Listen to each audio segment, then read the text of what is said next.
one another. Just repeat the translation once more. When the Supreme Personality of Godhead is pleased with the living entity because of his devotional service, one becomes a pandita and does not make distinctions between enemies, friends, and himself. Intelligently, he then thinks, every one of us is an eternal servant of God, and therefore we are not different from one another. Purport. When Prahlad Maharaj's teachers and demoniac father asked him how his intelligence had been polluted, Prahlad Maharaj said, as far as I am concerned, my intelligence has not been polluted. Rather, by the grace of my spiritual master and by the grace of my Lord, Krishna, I have now learned that no one is my enemy and no one is my friend. We are all actually eternal servants of Krishna, but under the influence of the external energy, we think that we are separately situated from the Supreme Personality of Godhead as friends and enemies of one another. This mistaken idea has now been corrected, and therefore, unlike ordinary human beings, I no longer think that I am God and that others are my friends and enemies. Now I am rightly thinking that everyone is an eternal servant of God and that our duty is to serve the Supreme Master. For then we shall stand on the platform of oneness as servants. Demons think of everyone as a friend or enemy, but Vaishnavas say that since everyone is a servant of the Lord, everyone is on the same platform. Therefore, a Vaishnav treats other living entities neither as friends nor as enemies, but instead tries to spread Krishna consciousness, teaching everyone that we are all one as servants of the Supreme Lord, but are uselessly wasting our valuable lives by creating nations, communities, and other groups of friends and enemies. Everyone should come to the platform of Krishna consciousness and thus feel oneness as a servant of the Lord. Although there are 8,400,000 species of life, a Vaishnava feels this oneness. The Ishopanishad advises, Ekatvam anupashyataha. A devotee should see the Supreme Personality of Godhead to be situated in everyone's heart, should also see every living entity as an eternal servant of the Lord. This vision is called Ekatvam, oneness. Although there is a relationship of master and servant, both master and servant are one because of their spiritual identity. This is also ekatvam. Thus, the conception of ekatvam for the Vaishnava is different than that of the Mayavadi. Hiranyakashipu asked Prahlad Maharaj how he had become antagonistic to his family. When a family member is killed by an enemy, all the members of the family would naturally be inimical to the murderer. But Hiranyakashipu saw that Prahlad had become friendly with the murderer. Therefore he asked, who has created this kind of intelligence in you? Have you developed this consciousness by yourself? Since you are a small boy, someone must have induced you to think this way. Prahlad Maharaj wanted to reply that an attitude favorable toward Vishnu can develop only when the Lord is favorable.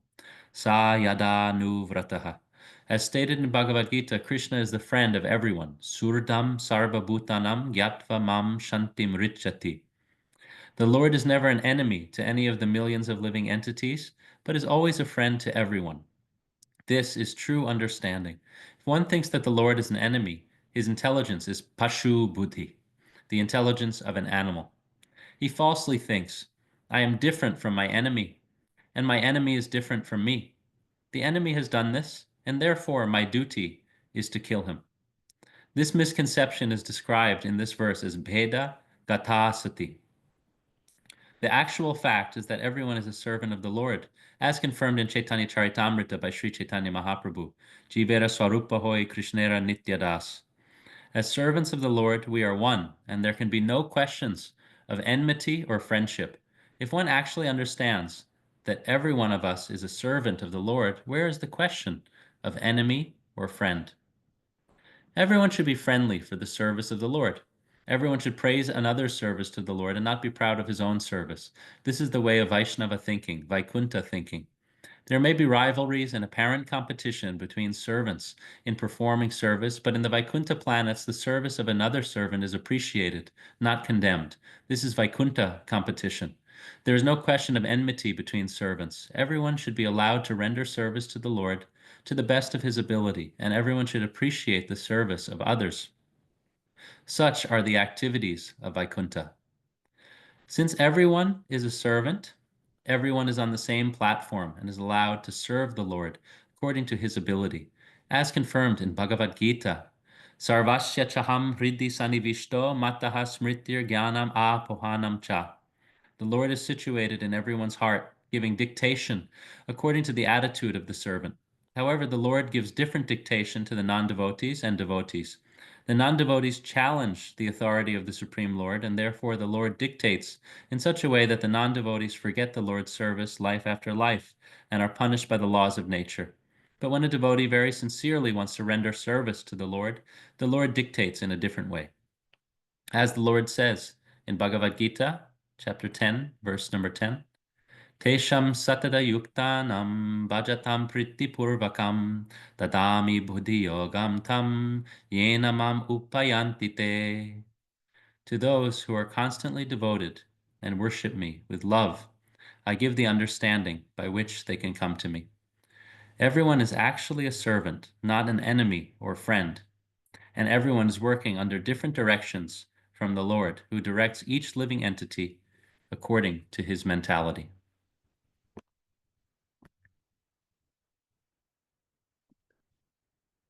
Om Ajnanatimidandasya Gyananjanashalakaya Chakshurunmilitam Yena Tasmai Shri Gurave Namaha Shri Chaitanya Manopishtam Stapitam Yena Bhutale Swayam Rupa Kadamayam Dadati Swapadantikam Vandeham Shri Guru Shri Yuta Padakamalam Shri Gurun Vaishnavamscha Shri Rupam Sagrajatam Sahagana Raghunatanvitam Tam Sajivam Sadvaitam Savadutam Parijana Sahitam Krishna Chaitanya Devam Shri Radha Krishna Padan Sahagana Lalita Shri Vishakanvitamscha He Krishna Karuna Sindho Dina Bandhu Jagatpate Gopesha Gopika Kanta Radha Kanta Namostute Tapta Kanchana Gorangi Radhe Vrindavaneshwari Vrishabhanusute Devi Pranamami Hari Priye Vanchakalpatarubhyascha kripa sindhubhya eva cha patitanam pavanebhyo vaishnavebhyo namo namaha. Shri Krishna Chaitanya Prabhu Nityananda Shri Advaita Gadadhar Shri Vasadi Gaura Bhakta Vrinda Hare Krishna Krishna Krishna Hare Hare Hare Rama Rama Rama Hare Hare.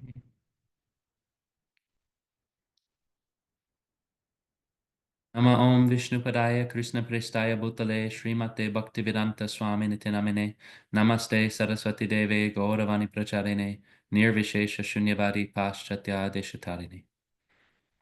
Hare Krishna. Thank you all once again for joining, and thank you so much to the devotees in Cleveland for the opportunity to join. And before beginning, just really would like to seek everyone's blessings, all of the devotees gathered here, all the wonderful, wonderful souls.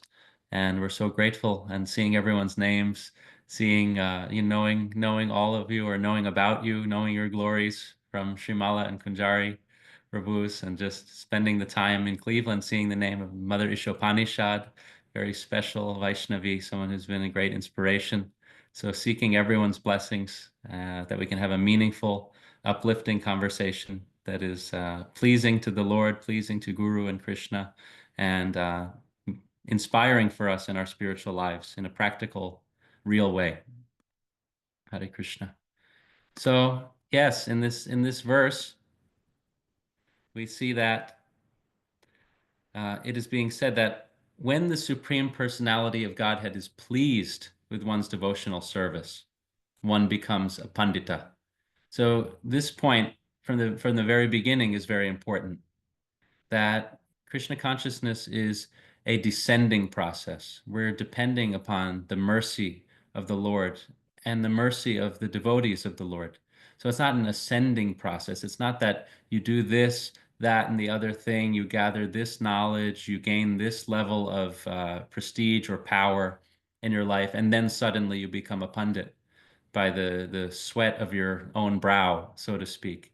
It's much more that when mercy is flowing, then by the inconceivable, causeless mercy of the Lord and the devotees of the Lord, we are given the blessing of spiritual vision. In Bhagavad Gita, it says, Pandita Samadarshina, the one who sees with equal vision. So this is, again, what this verse is alluding to, that we're not seeing others as, oh, this is my friend, my enemy, this is not, and Pandita Samadarshina in Bhagavad Gita is describing that one will see with equal vision even different species of life. An elephant, a dog eater, a great brahmana. So in this way, it's by the mercy of the Lord that this kind of vision is being given. So we're operating according to a descending process. So for some, that can be quite intimidating. That actually, wow, especially those who have been fortunate enough, who have some good karma in this world, who maybe have some intelligence, have some beauty, have some charisma like that. It can be very intimidating to say, oh, it's not because I'm great that I'm going to make progress on the spiritual path. But no, it's just not how it's not how it works. Of course, we try to dovetail, we try to offer everything that we've been given by Krishna. We try to offer that in Krishna's service. But at the same time, it's not by our own goodness, so to speak, that we arrive at a level of spiritual realization.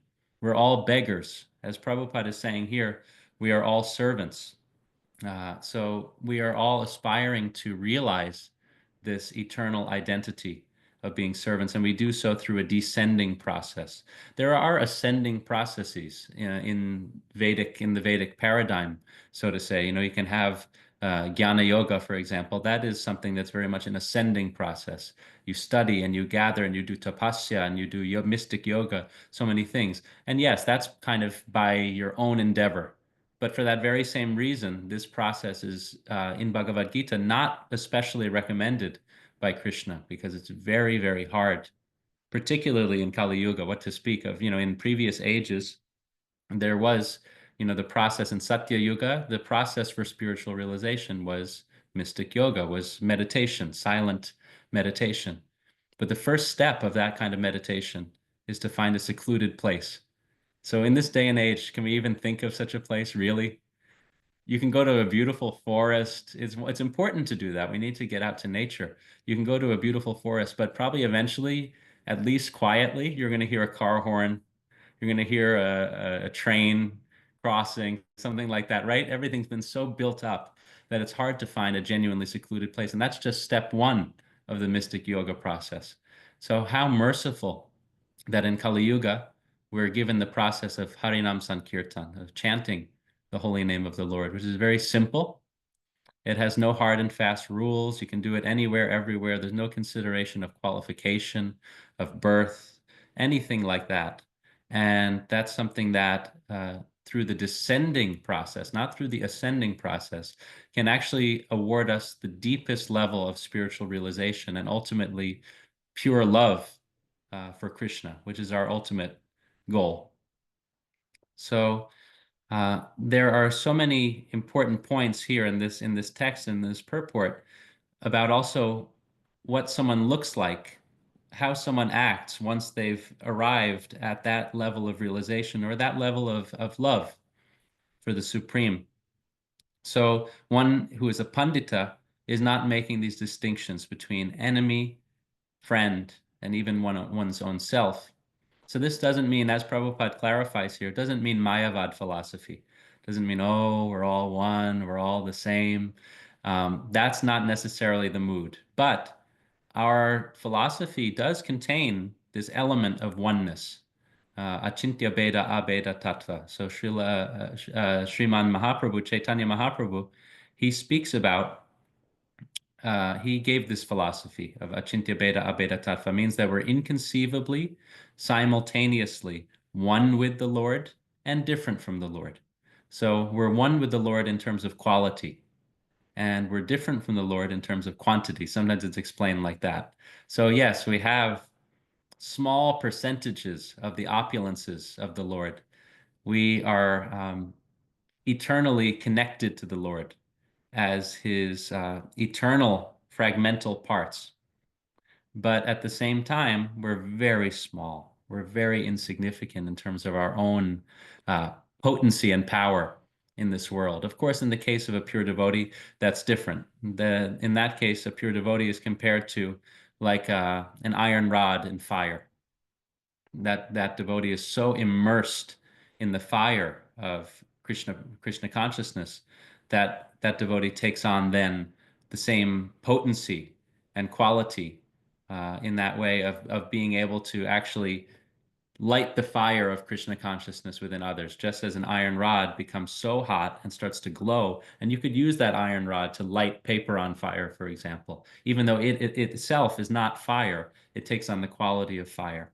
So um, there are just certain examples like this where one who has actually received that mercy of Krishna is able to give the mercy of Krishna. Of course, in our own simple way, we all aspire to do that to whatever degree we can, and that's devotional service. We try to serve according to our own capacity, according to what is natural and realistic for us at any given point in our life.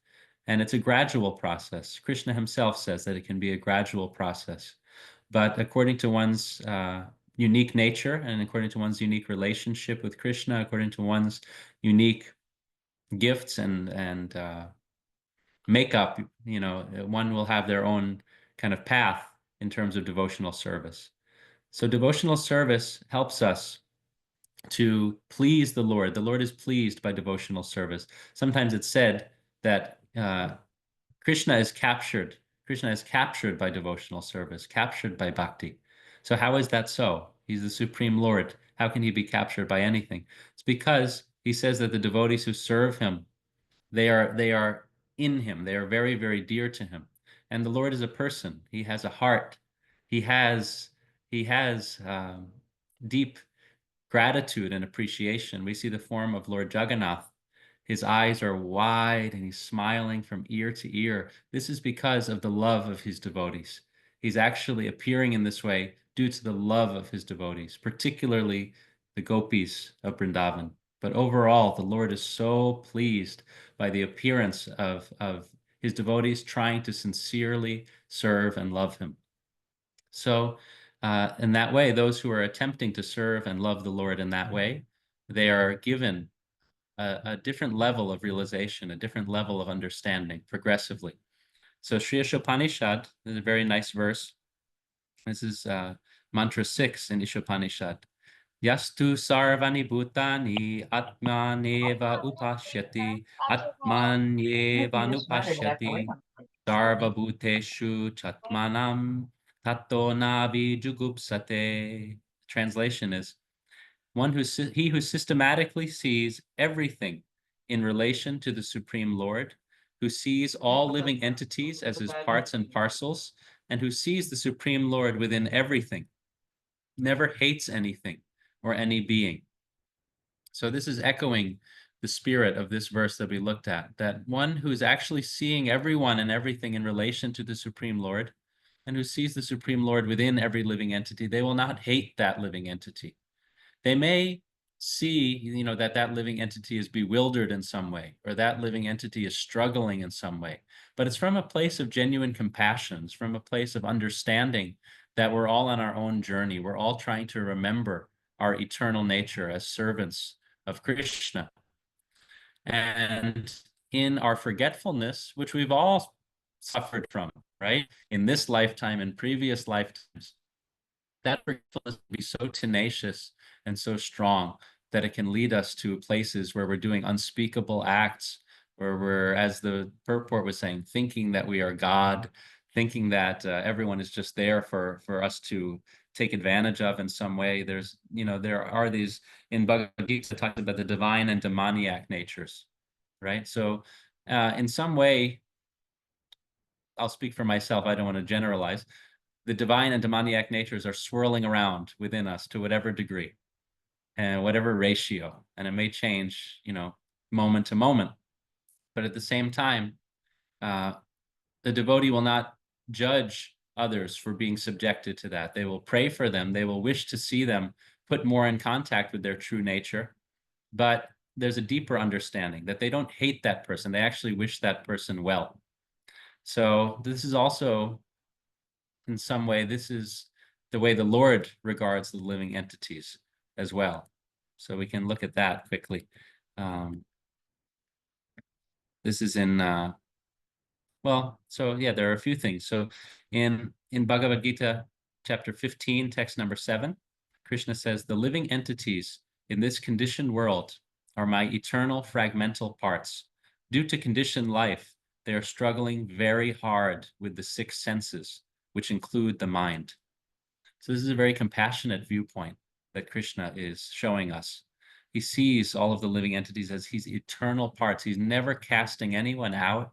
He's never saying, this person is no longer my part and parcel. He's really understanding, and he gives us this understanding that everyone is dear to him. But he's also compassionately recognizing that the living entities may be struggling very, very hard with the senses in this world. But this is a very real problem that we face. And as a result of this, there's so much hatred in this world. There are so many upadis, false designations, false conceptions of who we are. And so we do think others to be our friends and enemies, right? We're quite partial.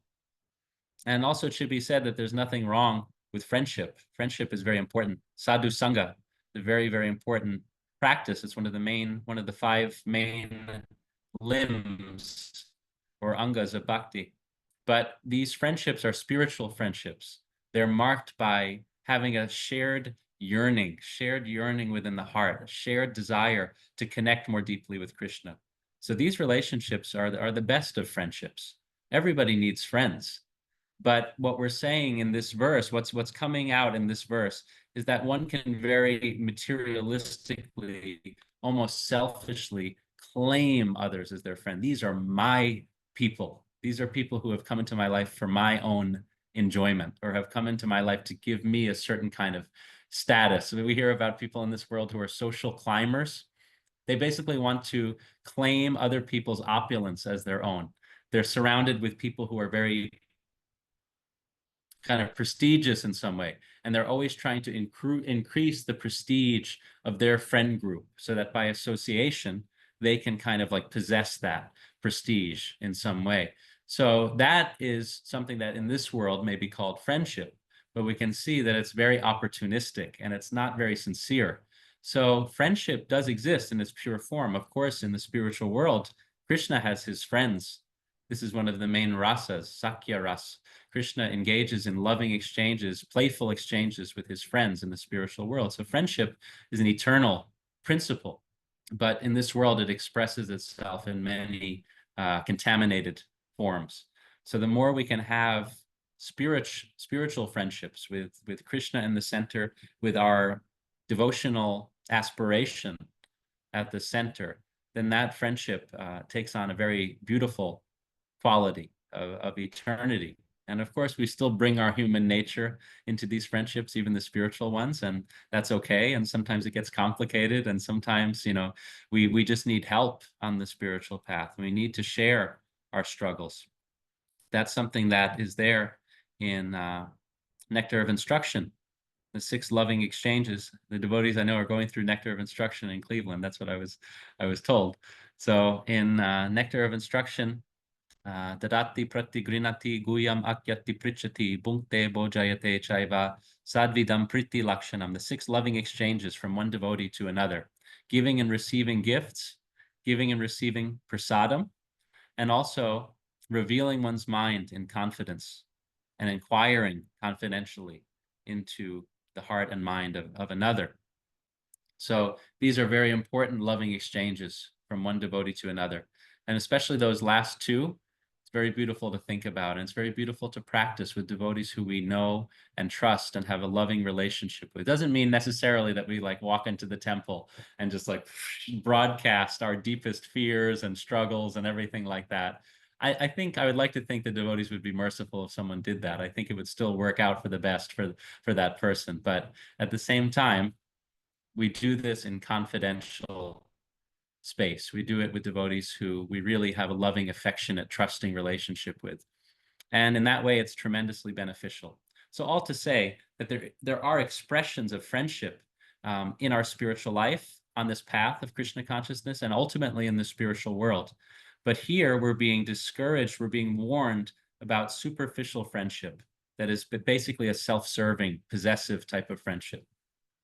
And similarly, enemies, right? What is an enemy? Basically, in this world, an enemy is someone who stands in the way of your own enjoyment. This person is interfering, like this person is just cramping my style. This person is throwing off my whole aspiration to enjoy. This person is in my way. So we see so many different expressions of this, right? And how quite often, unfortunately, one may like really like, forgive me for using like a strong analogy, but one may step on the head of someone who's in their way. You know, they may really hurt them very badly just to continue on their selfish journey. So we see these challenging expressions of contaminated type of relationship in this world. So enemy, the Vaishnava has no enemy. The Uttama Adhikari, the Vaishnava on the highest level, actually they think that they are lower than everybody else. This is just a natural humility that awakens in the heart of the pure devotee. They look around and they can see someone who has no outward connection to Krishna consciousness or to spiritual life at all, someone who may even claim to be an atheist. The pure devotee will look at that person and say, oh, that person is so dear to Krishna, but I'm so unfortunate that I haven't developed my attraction to Krishna yet.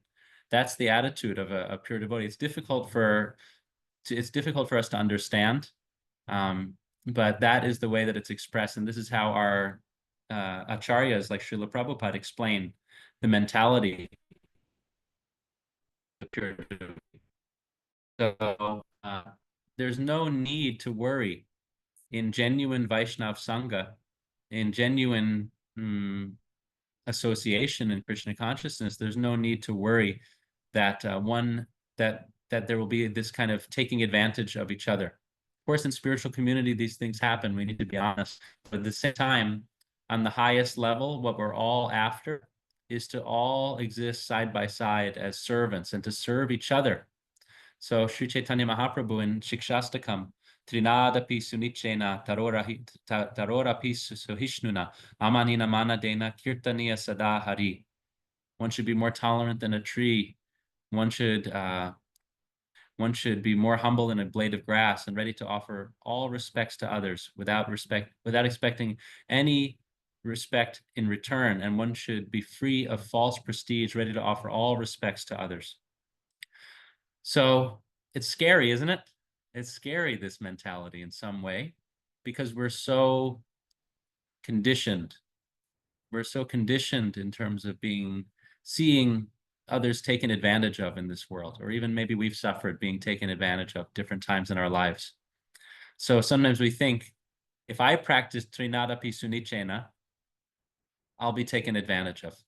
But the actual ideal that's being spoken about here is that everyone is one on the platform of being a servant. So if everyone is in that space, then everything is wonderful. Then it's, how may I serve you? Oh, I would like to serve you too. How can I serve you? And everyone is mutually invested in this way. And that actually gives rise to a very peaceful situation. So in our svajatiya is the term.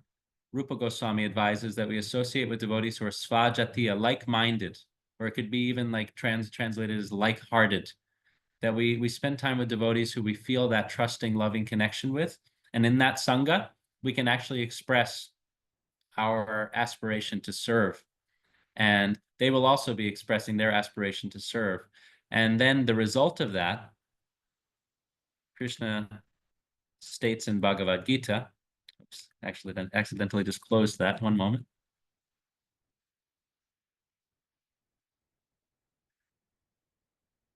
Yeah, we can really struggle with that as aspiring devotees. We can struggle with feeling very vulnerable in terms of expressing our desire to serve, or in terms of even surrendering our will to Krishna, because it's hard to really have this faith that our best interest is at the heart of the devotees, or our best interest is at the heart of the Lord himself. So the more we can have that realization, and the more we can have positive experiences that show us that, then we can start to have that attitude of surrender more and more, because our attitude of surrender has been properly engaged and honored, we can say. So here in Bhagavad Gita 5:29, which this Prabhupada called this verse the peace formula.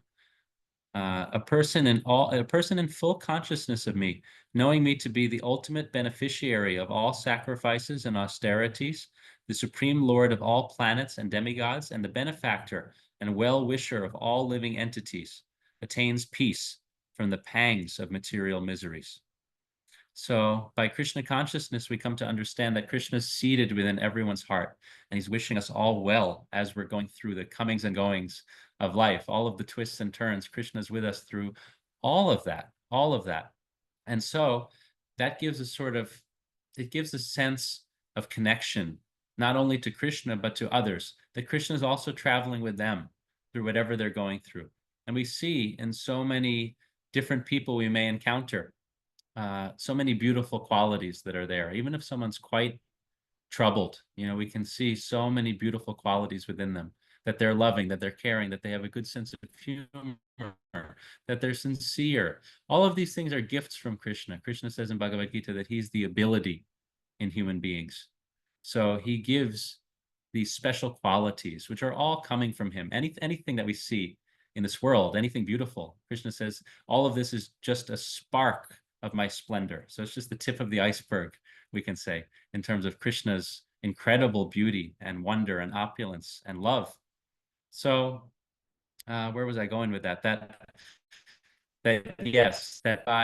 by seeing these wonderful qualities within others, we start to see that, okay, Krishna is also with them. And this is where we start to move away from this idea of us and them, that Krishna is with everyone. And this applies to all different faiths, all different backgrounds. There's no discrimination in this way. So it's very harmful when we say that a certain group of people or even a certain individual is bad or is of course we have to have our discrimination. We're not on the level of the Uttama Adhikari that we don't discriminate. We may also discriminate, can be healthy in terms of recognizing when maybe it's harmful to be around a certain person, something like that. That's important to recognize. But at the same time, the devotee will still continue to wish that person well from a distance. So there's this unity that comes in recognizing, like in Chaitanya Charitamrita was stated, Jivera Swarupa Hoy Krishnera Nityadas, that the eternal nature of the soul is to be a servant of Krishna. And we're all just, we're all just walking along. Some are running, some are walking, some are limping, some are crawling. We're all on the path. We're all on our way. And Krishna is rooting for all of us. So in that way, we can kind of look at others and even at least theoretically look at others and say, yeah, they're on their journey. Krishna loves them. Krishna loves them equally. And Krishna loves me too. And Krishna is helping me along. So this is an important realization for us, even at any level of our spiritual journey. We try to at least remember this. And that's a nice way to remember Krishna too. Srila Bhaktisiddhanta Saraswati, the guru of Srila Prabhupada, said that whatever you can do that helps you to remember Krishna, you should adopt those things. And whatever causes you to be forgetful from Krishna, you reject those things. So this is the deeper meaning of so many of the rules and regulations that we encounter in Krishna consciousness. Sometimes it can feel very rigid, but the idea behind it is actually that we're trying to stay away from things that make us forgetful of Krishna, and we try to come closer to the things that help us to remember him. So even having this idea that everyone's on their own path toward Krishna, Krishna's working from within everyone's heart. He's present there wishing them well. That's one way of remembering Krishna too, by seeing and remembering that he's within everyone's heart. So otherwise, here's the alternative. Here's the alternative. The alternative, this is coming from Bhagavad Gita, the Divine and Demoniac Natures, chapter 16, where Krishna does something very interesting. It's the only place in Bhagavad Gita, as far as I know.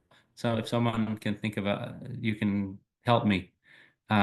But I think this is the only place where Krishna kind of takes on the voice of someone else. He's like imitating someone else. And what he does is he very humorously, he imitates the mentality of the demoniac person.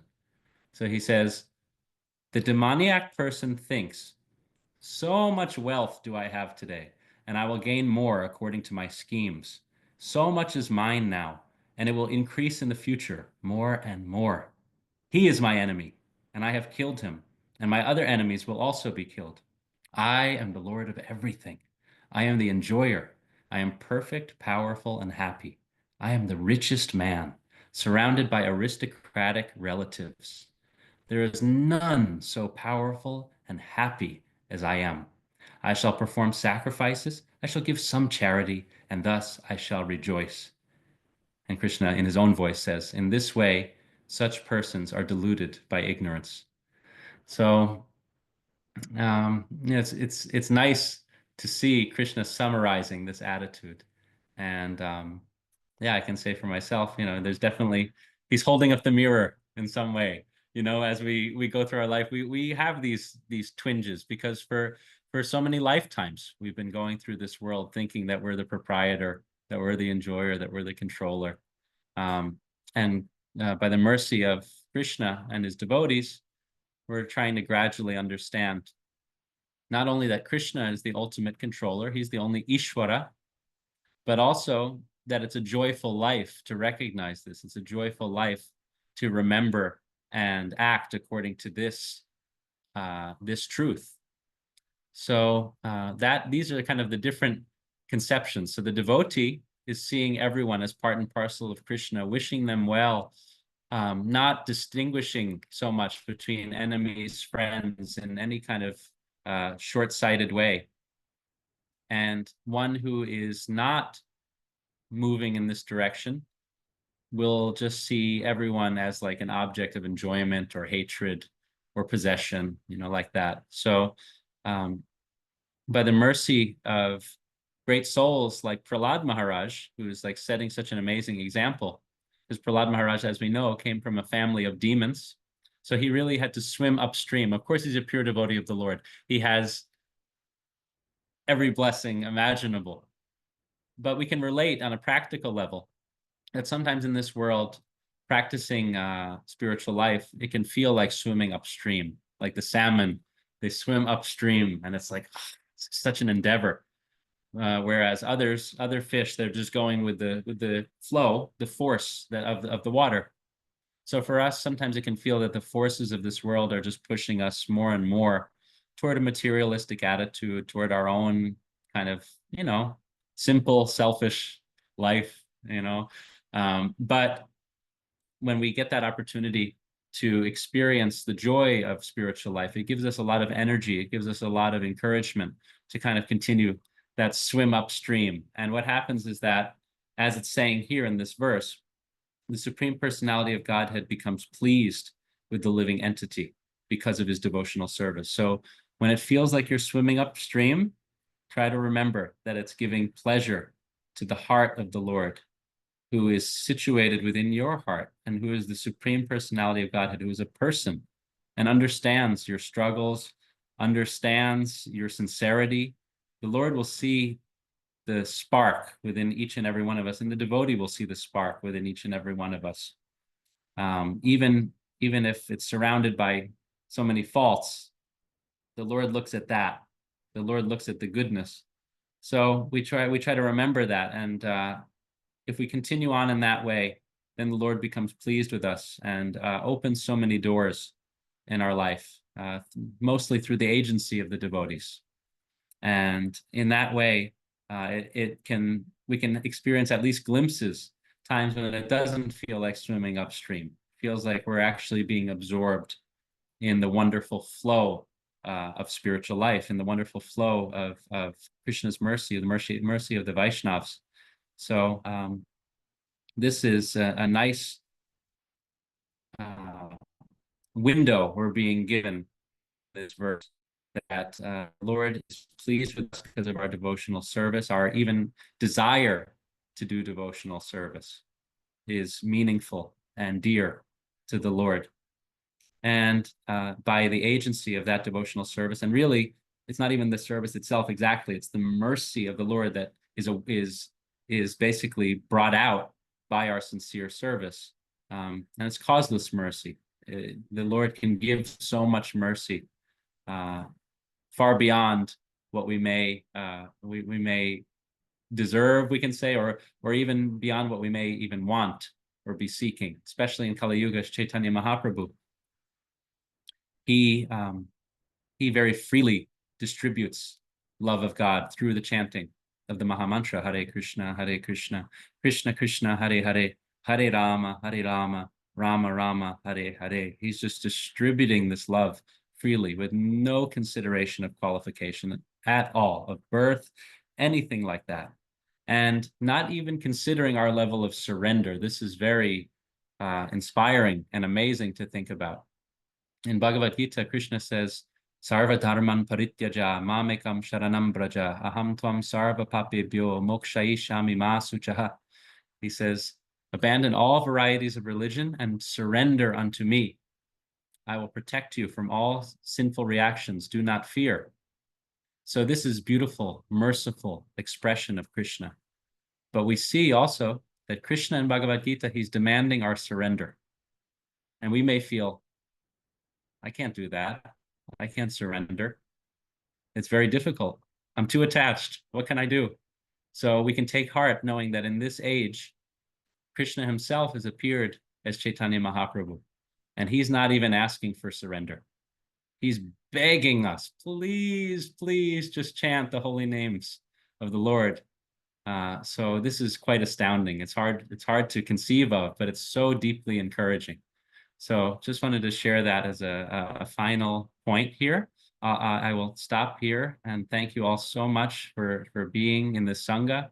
Thank you so much for the opportunity, and really would love to hear anyone's questions, reflections, thoughts. Srila Prabhupada ki jai. Hare Krishna. Mother Ishopanishad, Hare Krishna. See your hand there.